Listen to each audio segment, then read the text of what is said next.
Hey guys, and welcome to another video. The past couple of days I've basically disappeared from my life, but the reward has been that I've completed the raid. So I want to do a couple of videos on this just to wrap it up before we move back into some other stuff. Probably be a few months, I would guess, at least until the next wing releases. So I want to put these out while they're hot. Today we'll be explaining exactly how the Gorseval fight goes. This is the second boss of the wing. I've already talked a lot about the original boss and showed that off during the betas. Today I want to show you exactly how to clear this guy. A little bit of perspective. Actually, the first night that the raids came out, my group had this boss to like less than 5% of its health. But it's very, very tight and very, very difficult. We never ended up getting it until, like, 3 days after it came out. And from then on, we were basically focusing on the final boss. But now that everything's done, I want to go back through, explain everything step by step. This is exactly how we killed the second boss. And it'll give you guys that good taste of how the raids go. I had a lot of very friendly and positive comments when we just talked about Sabbatha earlier in the week. Well, today, let's actually have a look at how to kill Gorseval. Now, I comp, just to be very clear here, 2 flat damage phalanx strength warriors, 2 flat damage staff tempests, 2 vipers condition damage reapers, 2 heralds flat damage again, and then last of all we had a scrapper tank running slick shoes with a druid. Now this is a very sturdy comp. Since killing it the first time, we've gone through and got it very quickly again, frequently after. So I do have a lot of faith in it. We kind of call it Epidemic Way because it uses these double Condi Necros, which is a little weird, but can clear a whole ton of the stuff. So I'm going to do a play-by-play for you guys. Hopefully you get some cool joy out of it. Once we've shown off how to beat Sabbatha 2, I'll go into all the juicy lore stuff. Alright, so enjoy guys. Let me know what you think. So we go in, I'm immediately in fire. I immediately pop Glyph of Elemental Power. This is not a skill that you've seen, I believe, on anyone else's comp. Anyone else using? This is a really nice ability specifically for our group. Alright, and I'll explain why. Look up in our parties here. We've got a Scrapper Tank who does Condi damage, okay? But the Reaper's a Condi Reaper. This is a condition damage Reaper. Then down below we've got a copy of the same thing.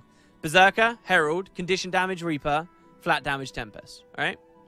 The 2 Tempests are going to do really well on the mechanic later. But these 2 Necros, alright, Condition Damage Necromancers, these guys are going to be clearing a lot of the stuff. And basically making incredible plays. So these guys both use Epidemic. That's my point, alright? But these guys use Epidemic.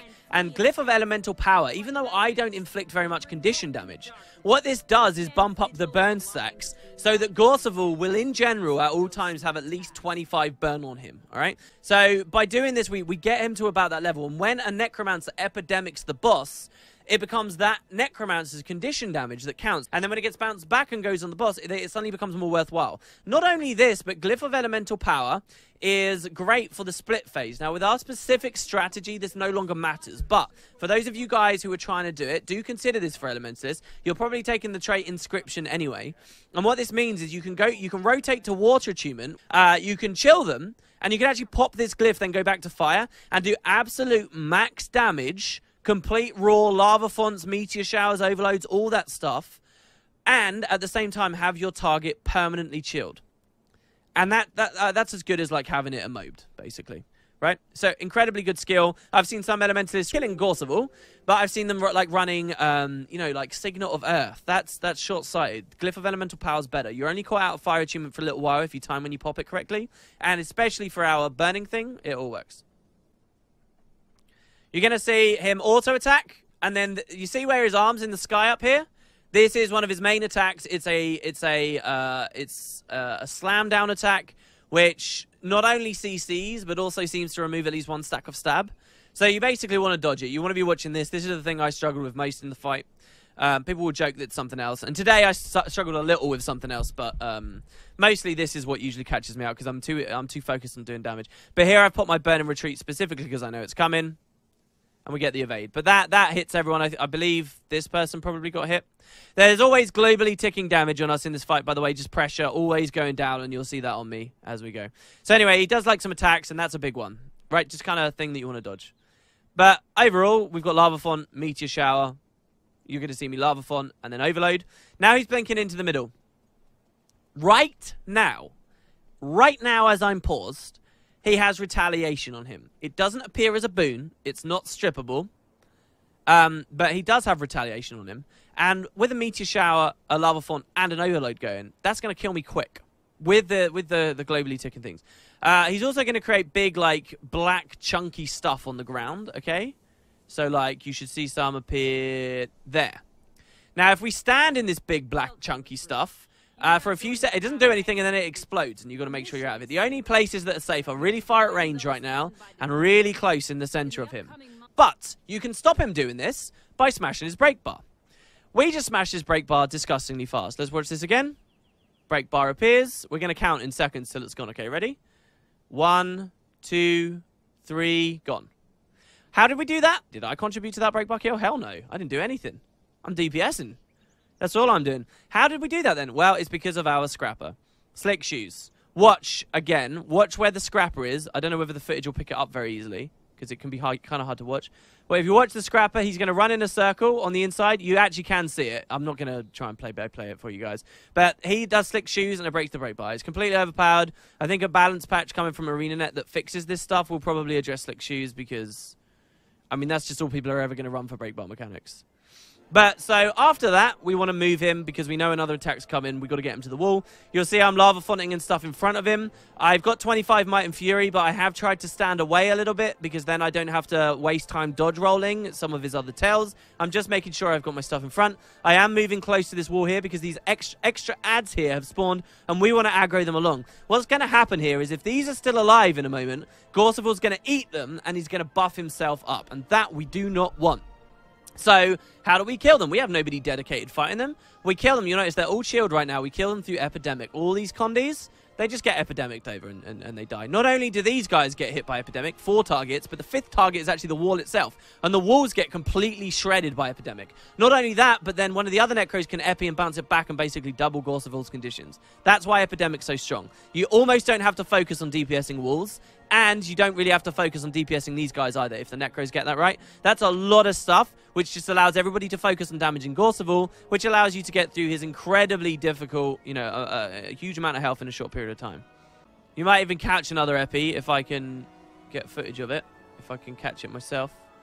One of them casting it. See how those mobs are coming close? Necros are going to Epi at some point around now. I click out of the screen. There you go. And they're all dead. So now he's charging up. Basically, what happens here is if you didn't know to bring him to the wall, to break the wall, he'd start doing this, and everybody dies when this finishes, and usually you'd be trapped in. So everyone would run to the side and then blow up the wall, and then you'd go off and you'd glide away, and you could come back in and survive the attack. But think about all that down the DPS time that we lost. That's why we had our tank drag him to the wall, so that we could break the wall while incidentally fighting him and all the other stuff, and you just double up on everything. All right, so we move along.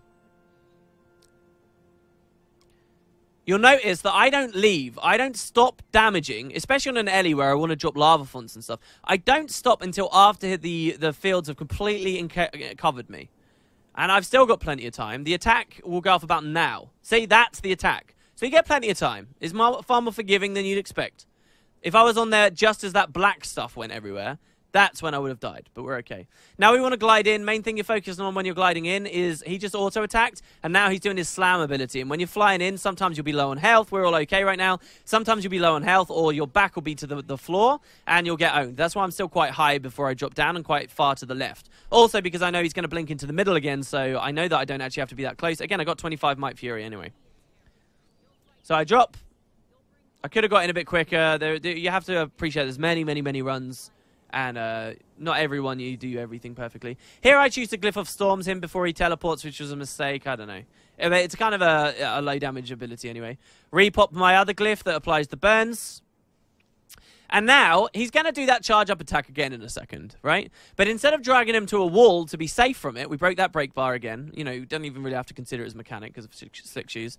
We're just going to damage him because we know when we get him to 33% health, which he's almost at, we're just going to phase him and he won't do the ability anyway. So that's the way it's designed and you want to do it. Now, when you're in really low damage comps, basically he's going to charge it up and you're going to be like butt clenching before he does it.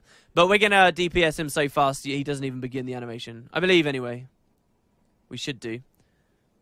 That wiggling, by the way, there you go. That wiggling is quite good. Again, Condi Necros, as opposed to Condi Engineers, or any other build or Condi Guardians, or Condi Berserkers, all these other builds that you associate with high Condi damage don't do much in the way of Torment. Torment isn't a terrible, terrible thing in this fight because A, Gorseval moves around a lot. You know, he wiggles around.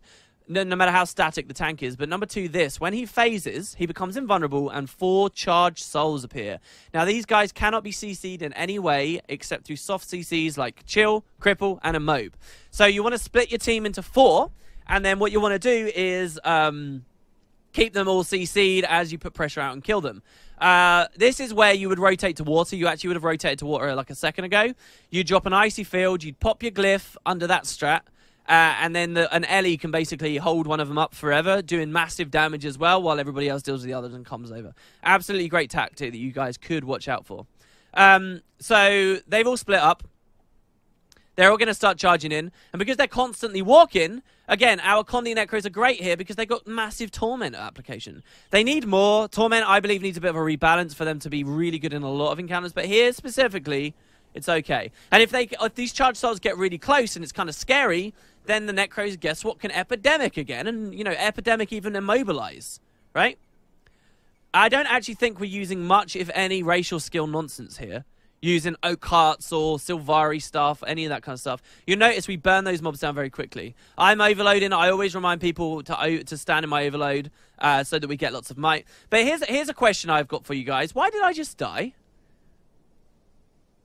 Because if you think about it, nothing's really going on. They're just running in. How did I just die? So let's rewatch, okay? The phase that started, but my health is constantly chunking down. So here's a problem that we often have. This is where Druid Healer, as great as it is not as good as perhaps a Ventari Healer, or even the Aura one specifically comes to my mind. The Aura Healer does it at shout range. Good. Splash heals at shout range. For us, though, this is our healer I'm looking at over here. He's our druid. He can't get to me. Not easily. It's too difficult for him. So, actually, you find the glass Ellies. Kerry's doing okay right now, but in the next phase, I think she gets low. We take a lot of pressure here. And Watch Away the Pain is still out of cooldown, and basically, this is one of my highest pressure moments. I usually die during this phase. See, I couldn't quite activate it. Because, you know, you don't get that healing. You've got to watch that. But anyway, so we blow up the charged soul very quick. We move on to the next. At least Ellie gets in a mob in downstate. That's something, right? We know he's going to die very soon, so basically I move back my overload into the middle of the boss. The boss is going to do a break bar. There, I didn't dodge roll. That's a mistake from me. Could have dodge rolled that and would have been all right. He's going to break bar after this attack here. He usually goes auto thingy to dodge roll and then do it again. But now, orbs have started spawning, so that's how I play. All right, so sorry, let me explain that again. So now, after we've done this phase, a new mechanic gets introduced to the ring. There's these orbs, people call them goop. We're going to refer to them as goop. Now, what this thing does is it can be DPS'd, right, pretty easily from range, but it's got this goop that slowly expands, and it will forever do that until someone kills it. If any of us stand in that, we do 90% less damage. You can cleanse that 90% less damage with little orange shards, but generally, it's not it's not the best thing to rely on. What you want is players to clear them down. This is where our Glass Tempests come in. Kerry and I, we're on that duty. We're dealing with the orbs. So, yes, I'm focused on the boss. Yes, I'm focused on dodging the boss and stuff. But I'm also aware of the fact that these orbs are here. The ones kind of central right now, I know we're going to be fine, because guess what? Epidemic deals with them. Epidemic's amazing. But some of the ones further away, I know I need to cull out. I know I need to keep clear. So here, look, it's a very slight, cheeky little thing I do here. He's about to go into his break bar. I just drop a lava font. That's all I'm doing. Lava font is in casting. I drop the lava font. I don't even auto it. I leave it, because I know later I can finish it off, or someone else can when it gets too big or threatening. It's just add a lava font. I go for massive damage. I know that this is a great time to do massive damage. Lava font, meteor shower, overload, all on the boss. We're pulling him to the next wall, because now we're not going to be able to phase him. He's going to do that big attack again, so we're pulling him to the next wall. It all works like clockwork. You do this every run. And again, I'm like, oh, look, there's an orb over there. We'll just throw a little lava font over at it. Back on the boss. All right? And in a minute, I'll show you when I really start paying attention to the orbs. But here we get massive damage again. 14k hits coming out of some of these meteors. We just drop as much as we can. Again, Condi damage and Tempests are good here, because they continue rolling their damage even when you're gliding away. There's the dodge roll, but I stay in the air for the knockback. Here I stand back a bit again. No fury on me, so these orbs go down a little bit slower, so I'm going for a couple of auto attacks. I know he's blinking into the middle anyway. I'm already pre-casting the meteor shower for when he blinks in. Slick Shoes strikes again, destroys the break bar. Again, close orbs you don't have to worry about too much. Here we know we want to allow damage to phase him. But again, I'm pretty confident with my group's damage. That orb's been up for a while, so I just dropped that there. Look how quickly I killed that with just a lava font, a couple of autos. There I put a lava font. I was trying to get both of them, but I couldn't. I wasn't actually capable of it. Again, we're watching our cooldowns all the time. You'll see I'm doing a lot of stuff. But there you go, he's phased. So now here's something interesting. Instead of working on the charged souls at all, I just go permanently on orbs. We don't need anyone else to do the charged souls. They'll be fine. But what I want to do is keep orbs out of people's hair, all right? If I hadn't been dealing with orbs, the same as Kerry up until this point, you'll actually find that the entire field is a mess of goop everywhere. It's just goop all over the place. And that is completely unideal. So we're just going to continue playing forward here. And I just focus on orbs. That's all I do. Lava font, like 2 autos. That's all it takes. If you get lucky, all it takes is a lava font as far as I'm aware. There's an important thing to do here, and that's stand with your friends. Look what I'm doing here. I'm specifically stood with the druid. I'm doing this on purpose. It's not just focusing on the orbs. It's where you're stood with relation to your friends. Number one, if I was stood over there, I'd be getting fury and buffs from them, which helps me kill orbs quicker instead of going alone. But number two, again, remember that global ticking damage really hurts. So I'm stood with the druid, hoping he's going to heal me up. And you can watch for that as he does. And here even, I do something that I thought was pretty cool. He's autoing over there, and I know his beam auto attack heals, so I sort of stand in the path of the beam for more heals, which is great, right? Deal with some even slightly closer orbs, but again, the really close ones, I know the Necros are going to get just from their epis, which is totally fine. To be clear here, what the Necros do is they bounce an epidemic off of the boss onto some of the little mobs, clearing a ton of stuff, but then they bounce it back on as well, so they don't, you know, so they get loads of damage. That's why we have 2. Here I'm overloading because this charge soul's got loads of health. Overload's a good choice, obviously, but I go for that before the meteor shower because without actually DPSing the charge soul, because I know it's going to give everybody else might, and then they're going to be able to clear it quicker. One more little orb there, cheeky lava font under it. I know I've got the damage to come forward. There's a dodge roll here. These are the dodge rolls I'm terrible with. I always miss these ones. All right, and you got eggs. I see the eggs. I try and burn and retreat out. I get caught in it. So this is the new mechanic. Remember how last time after the phase we had goop appear on the map? This time we have eggs appear on the map. And, well, they're little orange AoEs. You can't really dodge out of them, right? You can even see my fields here. The fact my field from burn and retreat is here means I was in evade frames at the time. But the evade frames don't count for anything. They snap you back into them. These things are kind of like ice bow 5s. You can break them very simply by DPSing them. And luckily, because I'm stacked directly on top of the boss, it doesn't actually matter that I get egged here as long as not too many of my other friends have it happen to them too, because they'll just cleave it down at the same time. We also get one of these special contextual skills you see in the Sabbath fight. So I'm spamming mouse 5 here to break out of it. And in no time at all, you know, maybe like 1 lava font's worth of time, I end up getting back out. We lava font, we overload like nothing happened. But again, I'm still watching the goop mechanic I'm still dealing with. And we have got another set of eggs coming in a second. And we need to bring him to a wall. So there's the next egg. I don't get hit by that one. I evade framed again, but some people did behind us. So here, some people got hit by eggs behind us. Now we have a problem. When I got egged, it wasn't so bad. Everybody else played well, and they just cleaved me out of it. But here, getting egged back there, that's deadly. That's dangerous. Why? Because we got to be at this wall. He's going to kill us all in a couple of seconds. He's using his ability. We've got to break this wall and get out of here. If that guy's back there, they're just going to die, and it's game over. So instead of going for more of the goop, I meteor shower on top of the spectral prison. This isn't ideal. This should be on Gorseval, right?